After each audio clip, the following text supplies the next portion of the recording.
Hi there everybody, Keith again. Video tutorial service video number 6.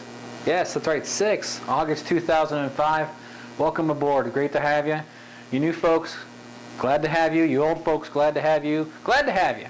Anyways, we're gonna pick up where we left off last month. We started into our topic of timing, and this month we're gonna cover a lot of neat stuff on timing, a lot more examples this month.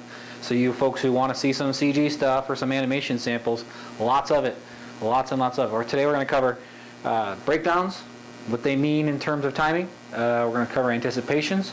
We're going to take a look at ease in, ease out, and also take a look at the ratios of how to play these things together. If you've ever been confused, like, well, how big of an anticipation do I need? What kind of a breakdown do I need? Should I do a slow in or a slow out with this? Can I use this kind of an anticipation with this kind of a slow in or this kind of a slow out? Or what should I do? Well, if you've ever wondered about these sorts of things, I've got some things that will kind of maybe help you understand the energy levels of how to work these things back and forth. And we're also going to get into looking at spacing and how all of these things play together into giving us good spacing for our animation. Remember last month we defined what the difference was between spacing and timing and phrasing. If you ever wondered about that and you don't have July's video, go ahead to the website, pay for it, download it. It's good stuff. You'll like it. Or if you don't like it, well, email me and I'll try and do something about it. Anyways, without too much more delay, let's get into the topic of breakdowns.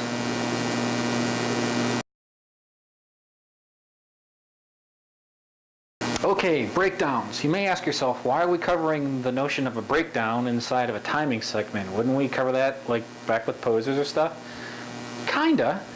But here's the way I look at animation. I see animation as kind of like a two-part beast. Well, 3, 4, 10-part beast. Anyways, there's lots of different divisions to it. But one of the ways to think about it is, I wanted to focus us on pose first because it's constructing storytelling imagery. And to do that, you need good, solid imagery, which is devoid of motion. I mean, a good illustration has a great sense of movement through it. The best illustrations have a great sense of power and line of action and storytelling to them. And so you don't necessarily need the advent of time in order to tell a story with imagery. So I wanted us to focus on bringing this illustrative background into our work so that our stuff is more communicative. Now when you start making things move, well, this is where time comes in, and timing is part of time. And to me, a breakdown is not really useful in a storytelling sense from the standpoint of like key poses. So that's why I didn't cover breakdowns back then. But once we start getting into making things move like we are now, really want to get into talking about all the different things about making stuff move. So what is a breakdown? You hear this and like, what's a breakdown? Well, most of you should know, but if you don't, here's what it is. A definition by me. Every move in animation, you can think of it as a transition from one thing to another. I go from here to here. That's a transition. Here, here. Okay? Two poses, simple. The breakdown is how do I get there? And the breakdown helps define the flow of the imagery from one thing to the next. Notice I went from here, up, that's a breakdown, to here. Notice? Real simple. One, breakdown, pose. Again, you can go a different way. Pose, breakdown, pose. Now, you notice this inner image, this inside image between the pose here and the pose here, can be anything. It could be this, it could be this, it could be this, it could be this. It could be whatever you want it to be. However you want to define the flow of the imagery from here to here. Well, the breakdown defines how my hands move from here, underneath, to there. See? So it goes underneath, so your breakdown here will be underneath. Or the head. Maybe I want the head to arch over and the hand to go over. So this would be kind of cool. You can do different things with it. So this middle image, if we're going to think in terms of drawing, this middle image defines what a breakdown is. Now what does that have to do with timing? Well, the intensity and the speed of your transition from this thing to this thing determines how big your breakdown needs to be. I'll give you an example. If this move is from here and then the timing is here, or maybe something simpler like a head turn. How about this? From this to this. Pretty slow, okay? For me to do this to that, it's kind of ridiculous, isn't it? There's no need for me to go way down here. It's just a head turn. Now, if my head turn is from this to this, I'm going to want something. And notice I maybe put my head over, arch over with the nose. Or maybe I want to arch under with the nose. But the speed of the move, or the speed of the transition, and the size of it, the intensity of it, determines how big the breakdown is. Notice that right there? Faster move, so that faster move meant my breakdown had to be a little bit more intense. Had to get off of things a little bit more to help define the arc more, to move that weight and energy. If I do that same kind of fast move without a good breakdown, it feels forced, and it's very difficult for my body to do it. It's easier for me to do this. I don't know why, but that's just the way it is. And it illustrates weight. So your breakdown is going to be determined by your timing. Okay? Got to keep that in mind. If your timing of your moves, not spacing but necessarily, but your timing, if the timing of your moves, your transitions, is fairly large, then your breakdowns only need to be kind of tiny. They don't need to be very big and bold and different. But if your transitions or your moves, and by large I meant the timing of them. If the timing of your transitions is very short, then you're going to need probably a little more energy in your breakdowns in order to get them from point A to point B with some sense of flow and some energy to them. Okay, that's with timing. So there's kind of like this inverse relationship between the timing of your move and the size of your breakdown. Okay? At the same thing, the distance of your move, there is a direct relationship to your breakdown. So if your move is fairly large and covering screen space, you're probably going to want a breakdown that's going to bring some visual flow and interest to it. Because if you don't, then it just feels like a character floating across the screen. And that's not very interesting to watch, and it's not good motion, and it doesn't draw us into the energy of the storytelling. But at the same time, if the move's only this, you don't need this. It just doesn't, you don't need it, because that kind of energy isn't necessary. So if you're moving a short distance, then your breakdown needs to be small. If you're moving a great distance, then your breakdown needs to be a little bit larger. Okay? So this is why I think in terms of breakdowns and timing. It helps me get a grasp of just how much I should use based off of how much the timing of the move is and based off the distance of the move.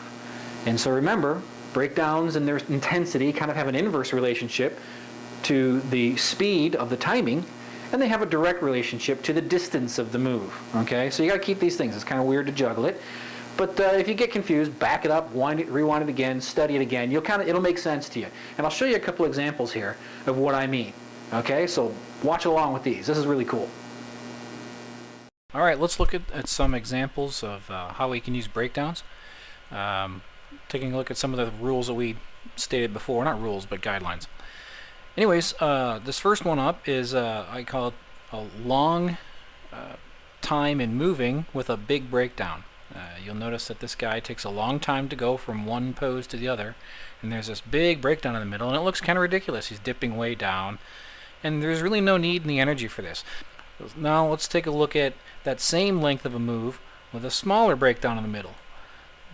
Now let's just imagine he's watching a plane fly by overhead. There is a breakdown in there. It's not much of one, but you don't need much of one when your moves take longer to get from point A to point B. So if the time of your move is longer, you don't need such a big breakdown. You can have one, but it looks kind of goofy. And if you're looking for goofy, well, you know how to get it. Let's take a look at another example here, where we have a short amount of time for a guy to move from one pose to the next. And from here we have a big breakdown in the middle, and you'll notice that this actually looks like a reasonable use of energy. This guy doesn't take very long to get from one pose to the next, and so this big breakdown in the middle kind of helps build up some energy, like he's just going to explode up into that thing. Now we go ahead and take a look at that same short distance move as far as time, and we don't put much of a breakdown in there at all. And you notice it looks like it's pretty much linear. Now there is a breakdown in there. It's about the same breakdown as we had when he was taking a longer time to move, but now all of a sudden that same breakdown over this shorter timing doesn't feel like enough. Doesn't feel like there's any energy or any weight to it.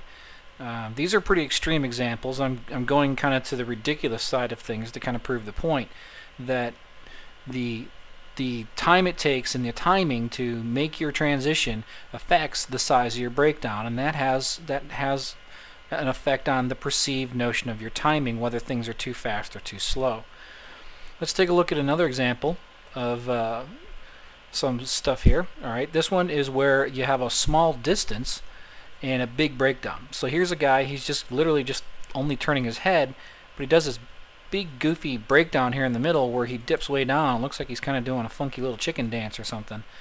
You just don't need that much of a move on something that isn't traveling that far in screen space. And here's the last example for breakdowns that we have, where we have the same small distance of a guy just turning his head, and you notice here the breakdown is far smaller and it's a lot more subtle, but you see it fits, the energy fits. So when you're moving just a short distance in the screen, the character isn't making a big giant transition from point A to point B. The breakdown doesn't need to be this huge thing. It just needs to be enough to get the idea across, to make the motion interesting, to give some arc to it, and to give some energy and some flow to it. But for the aspect of timing, I want us to just focus on how the size of a breakdown plays with the size or the speed of the timing of a move. And so there you have it.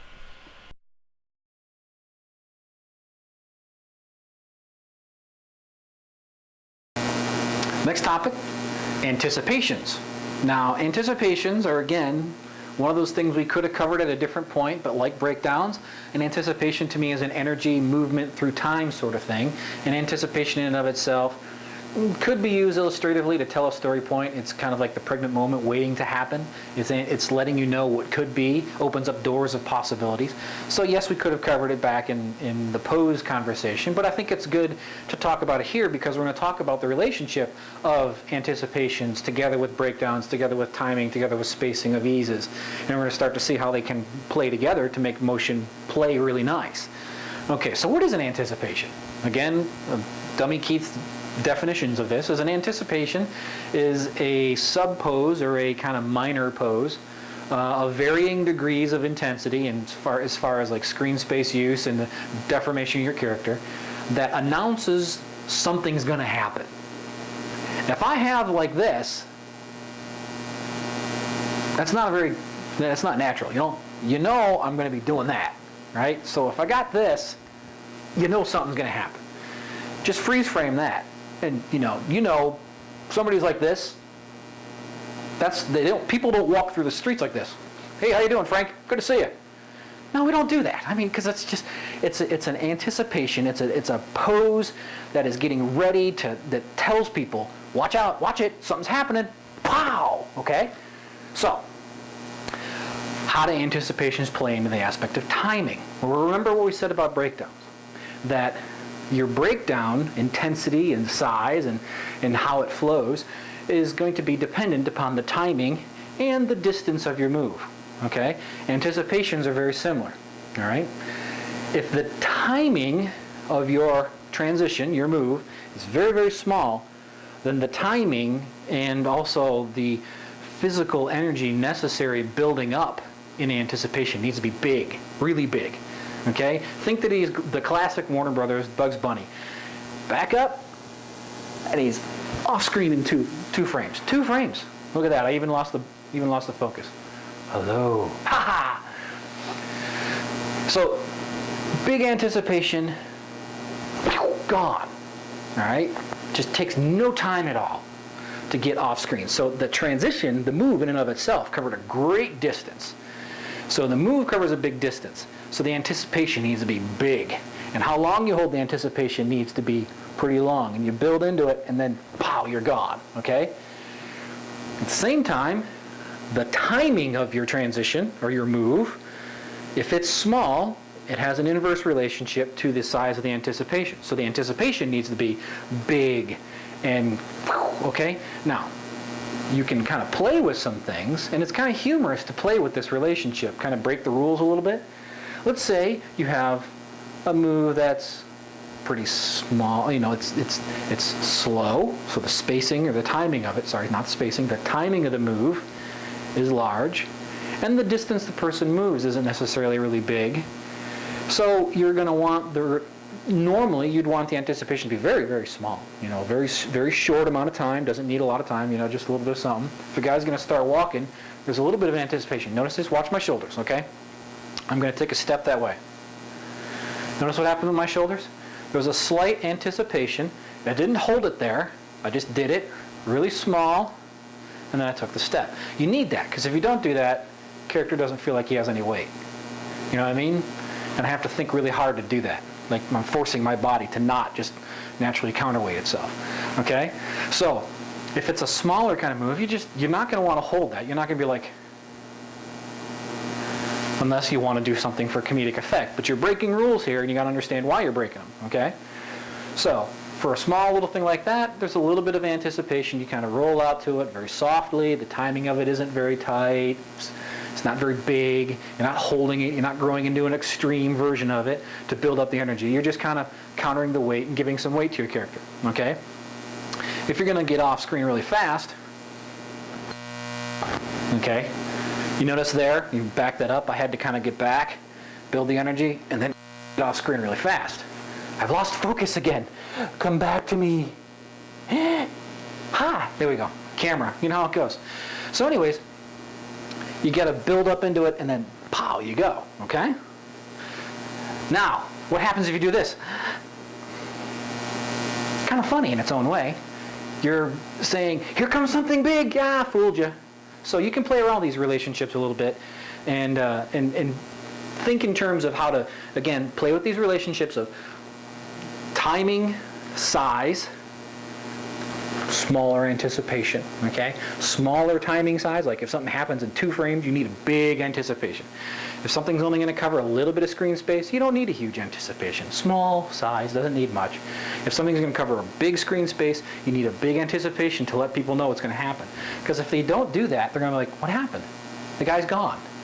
You know, if you take somebody off screen in 2 frames, and you let them know what's going to happen, it feels like a mistake.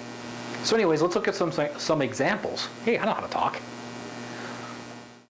Okay, in this example, we're going to look at some uses of anticipations with the move.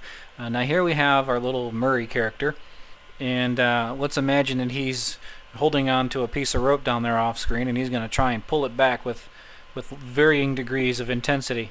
The first one we're going to look at here is it's going to be a big move, and it happens in a short amount of time. And we're going to look at it with an appropriately large or intense anticipation.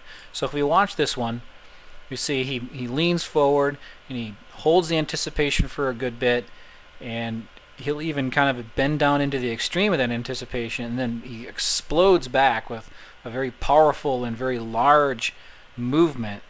And because that movement is so large and so fast, you need a bigger anticipation to sell that weight. And to prove that, let's take a look at the version of this thing where we don't use a big anticipation and we don't hold the anticipation very long. Here it just looks like he's just kind of popping from one thing to the next. I mean, there is a little bit of an anticipation there, but he's not holding it. Excuse me. And there's not much going into the energy of the buildup. And a lot of things about anticipations is about energy. To make things move, you need energy. And to make things move fast or far, you need more energy. And so what the anticipations are is the building up of energy to make things move. And so by allowing your audience to see the buildup of energy, you're creating in them the expectation of motion. If you only build up a little bit of energy, you're creating in them the expectation of a small movement. If you create a large buildup of energy, or use a larger or more intense anticipation and hold it for even longer, then you're creating in the audience the expectation or the anticipation of a larger movement. And so this smaller movement here, compared to the larger one, you see that one feels like it has weight and has power to it, and like the guy's really putting everything into it, and the other one just feels like, well, bad animation, for lack of a better expression. So let's go ahead and take a look at another example here, where we have a small move that takes only a short amount of time, and we use a big anticipation. So here the amount of energy we need to build up isn't necessarily very large because we're looking at a small movement. And so here it's actually kind of difficult to even know what this guy is doing, because the anticipation's bigger than the move. And so it's easy to confuse your audience as to like what's going on here, because he's bending down in this anticipation, but the pull-up is only like a small little test pull. You know, it's like a little tug. It's not like a big throw your belly into it yank. It's just a little tug. Well, if you use a big anticipation like this, the anticipation's bigger than the move itself. Now, if you take a look at the same thing with a smaller anticipation. This is just a little tug, and the guy's kind of pulling back through it, and it's not great animation by any stretch, but you see that there's a clear definition that the second move is larger than the first, and the first is just kind of like a small anticipation. And think back again to the illustration I gave in the video segment where I was taking a step. There's a small little counter shift of weight, a small anticipation as I build up the energy to take the step. Here we only have a little bit of energy built up as this guy's kind of just doing a little test tug on this thing. And so you don't need a whole bunch of energy built up to get this idea across. And this here is the examples of how to use anticipations together with the size and intensity and the distance and the timing of your move. And so this is how timing affects what kind of anticipation you can use. And this is part of that thinking ahead and understanding how to use combinations of things so that you don't have to sit there and try this 500 times till you find a combination that works. So hopefully that's been helpful to you. Well, there you have it. I hope this was helpful to you. I hope you folks had a great time watching this. I'm having a lot of fun making these things. Again, as always, your feedback is wonderfully appreciated. Your emails keep me going. They're really encouraging. It's nice to know that I'm helping you folks out, that I'm bringing something to the table that you feel is worthwhile. And I want to let you folks know that you are helping me and my wife accomplish some great things that we want to do in this world with helping some other folks. Right now, she's actually in Brazil while I'm doing this video. She's in the jungles of Brazil on a medical mission boat going up I think it's the Pantanal River, for those of you who care. Look it up on a map. She's over there on the border with Bolivia, going up the river to these little villages to folks. She's a nurse, so she's over there helping folks with on a clinic that floats up the river, and they give these people health care. They're very, very poor, and they don't ever get to doctors, and they don't ever get to anything. So to be able to go and be able to pay for her to go, and also to help fund some of this stuff with the boat itself, is a real privilege for us as a family, for my wife and I. And I want to thank each of you for signing up for the VTS and allowing us and allowing myself to engage in this kind of great work that we're real proud to do and that we think is going to make a difference in the lives of people. And so I want to share that with you because I think you're making a difference in the lives of people, whether you know it or not. You think you're getting animation training. Tricked you. Well, okay, maybe it's not too much of a trick. Hopefully the animation training is good too. Anyways, next month we're going to cover some more stuff on timing. We're actually going to show you a little bit of how I actually like to work in timing myself. Wanted to cover that this month. Just a little too much stuff to cover this month. But next month, some real workflow stuff. So tune in, and great to have you. Thanks as always, and God bless.